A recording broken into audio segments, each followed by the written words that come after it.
Ayan, nandito na kami mag-aalmusal. Hintay namin. Oh, very tropical, guys. Ang mga prutas. Ayan. Oh, diba? Ang ganda dito, guys. It's so quiet. Oh, diba? Medyo nahirapan lang kami sa conversation kasi hindi nga kami marunong gano. Pero naman sila nakakapagsalita kahit paano. Diba, De? What can you say? Good. Sarap. I needed this coffee. Uy, feeling mo naman ito. Grabe yan, well. In fairness. Can I eat? Loaded talaga. Ayan. Sure, no? So yan guys, so sobrang busy na dito. Kita nyo yan. Kasi nakaupo na kami kanina kasi wala na kami maupuan. And right now, ayan si Gio, umpisa niya ng kanyang breakfast. Breakfast talaga. Canadian breakfast siya din kasi may Nutella at mga ano. Tayo ang hinahanap natin ay Filipino breakfast.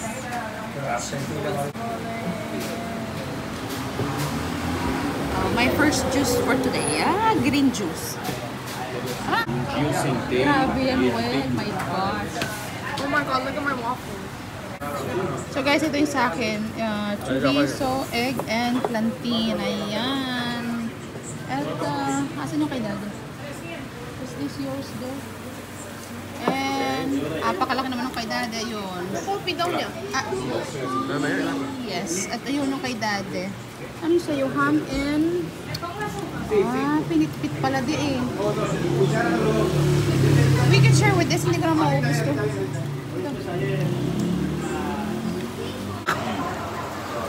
So ayan guys, kain na tayo. Chorizo, masarap. Dito yung kapit at nag-vlog na. Ano? Hindi ako na yun. Ano? Okay.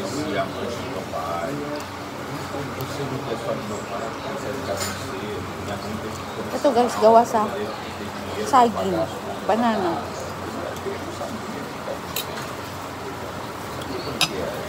So ayan guys, katatapos lang namin mag-almusal at pauwi na kami. At magkano binayaran ko sa almusal namin? Parang 3 meals at saka juice. Ang binayaran ko sa pera nila, ang tawag sa pera nila ay peso, parang sa atin din guys. So, ang binayaran ko is 2,035.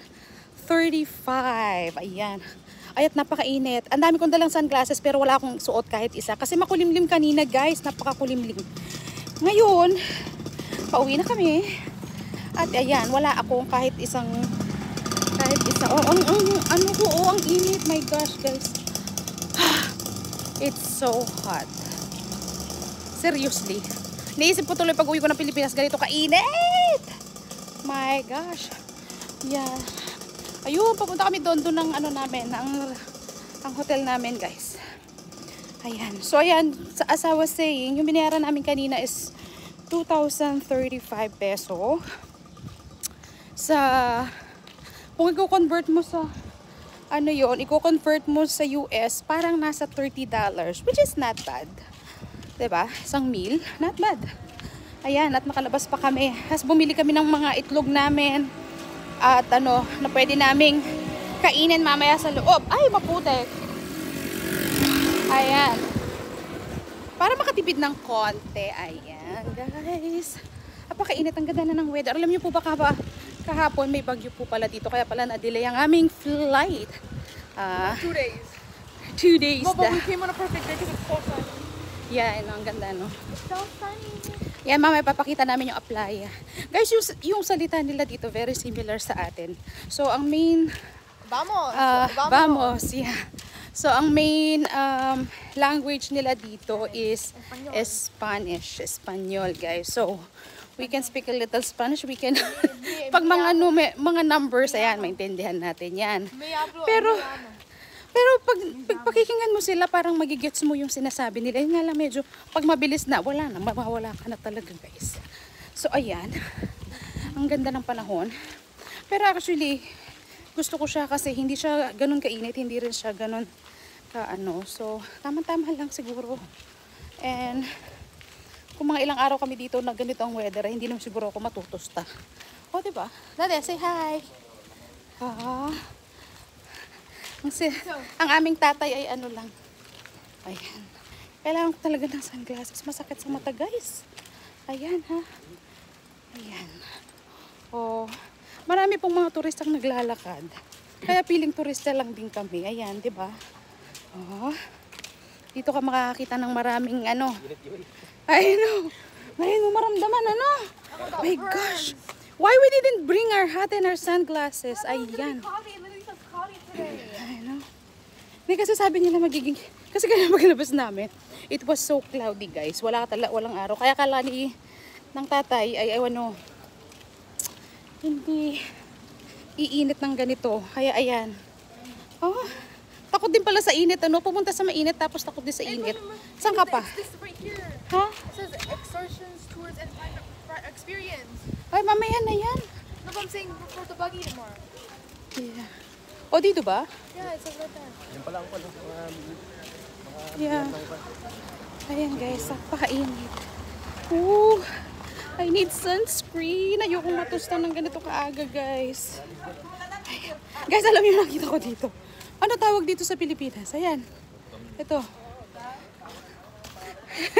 Yeah, if you can tell me. Kasi nakita ko lang siya. Di ba alam meron tayong kaya sa Pinas. Kaso hindi ko maalala kung anong pangalan. Pero natuwa ako kasi feeling ko nasa Pilipinas na ako, guys. Grabe ang aking face. Ayan. Nakita nyo na ang aking inakyatan. Parang feeling ko papayat ako dito with all those pawis and all these stairs for the next 3 days. Ayan. Ay, ang ganda. For the next 3 days, sigurado yan. Mamamayat ako, guys. You can literally see my hair everywhere on the... Okay. Okay, guys. Hi, guys! I want to show you my apartment. Our messy apartment. So, ayan yung kitchen namin. Meron kaming ref, meron kaming stove, everything. Yung microwave namin, may cold water kami, ayan. And, ito yung salas. Laki ng salas namin, oh, di ba, guys? Oh, may dining table, lahat. Ayan, dala namin yung mga snack. Tapos may pag-giveaway sila sa airport kahapon. Ayan. At, ito yung kwarto ni Jewel na napakagulo right now. At ganoon din kami. Kasi kadarating lang natin. Halukay ubi kami. Ayan. Ayan, halukay ubi kami dyan kanina.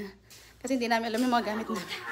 But you see, it's a big place, guys. So, di ba?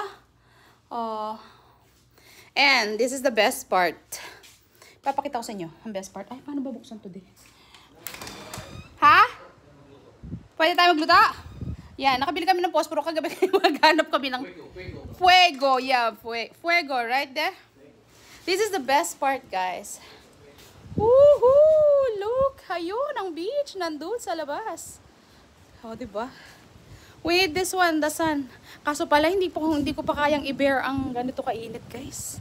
My gosh. But you know what? This is the perfect, weather. O, diba ang ganda? Doon kayo sa punta sa beach. Galing na kami doon kanina.